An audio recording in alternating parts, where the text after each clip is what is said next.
On the outskirts of our city stands a semi-abandoned stadium, a relic from the 1970s slowly decaying in our time.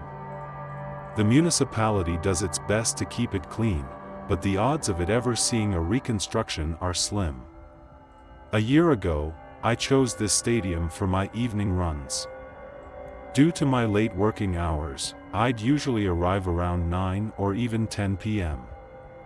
It was a time when very few others ventured there, and I often had the entire place to myself. There were no fellow athletes like me, no troublemakers, and no onlookers, just the serene beauty of the place. One August evening, as I passed through the weathered gates, the sun had already disappeared behind the old poplar trees that surrounded the stadium. Although it was still fairly light, I started my 5-kilometer run, which meant completing 10 laps around the track. Jogging by the bleachers, I noticed someone seated on the top row. In the twilight, I could make out a man in a gray jacket.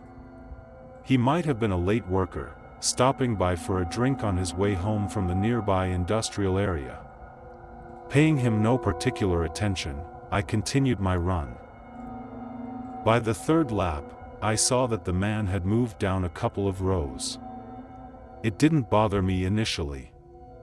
However, as I noticed it during the fourth lap, I intentionally looked at him. This time, he was seated even lower. Now, I couldn't help but think about him, and during the fifth lap, I constantly tried to keep him within my line of sight. The silhouette in the bleachers remained motionless.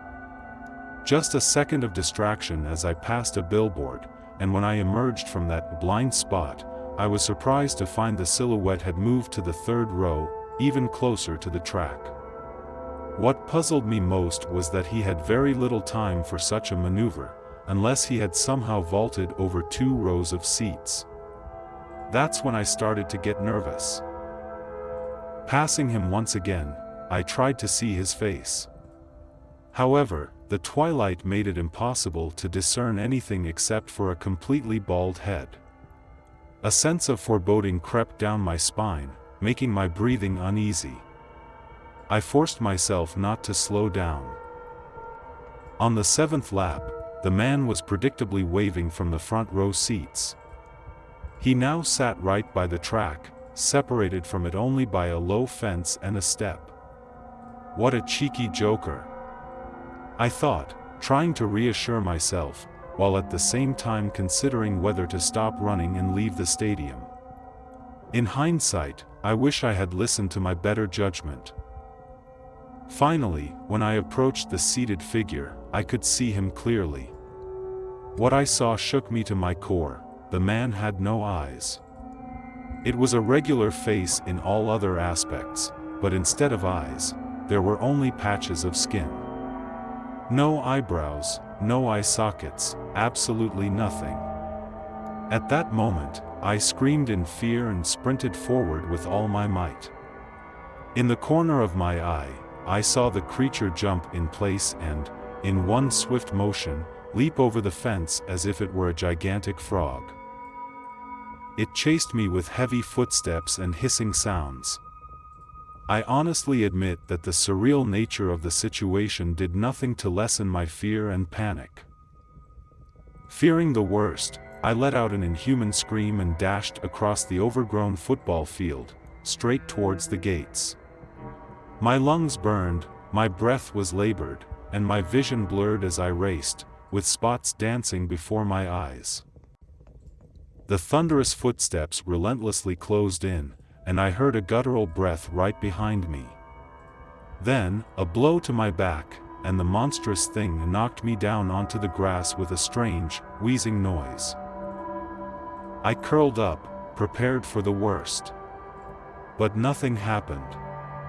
Regaining my composure, I sprang away from the spot, somersaulted over my head, and jumped back onto my feet.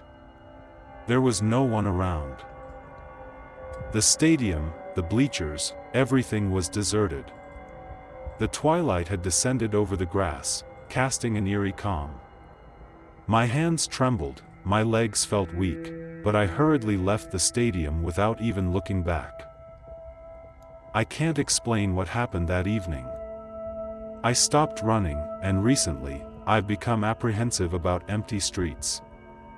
I don't know what saved me, perhaps it was just a bizarre prank by some otherworldly forces. Or maybe an experiment to test the courage of athletes.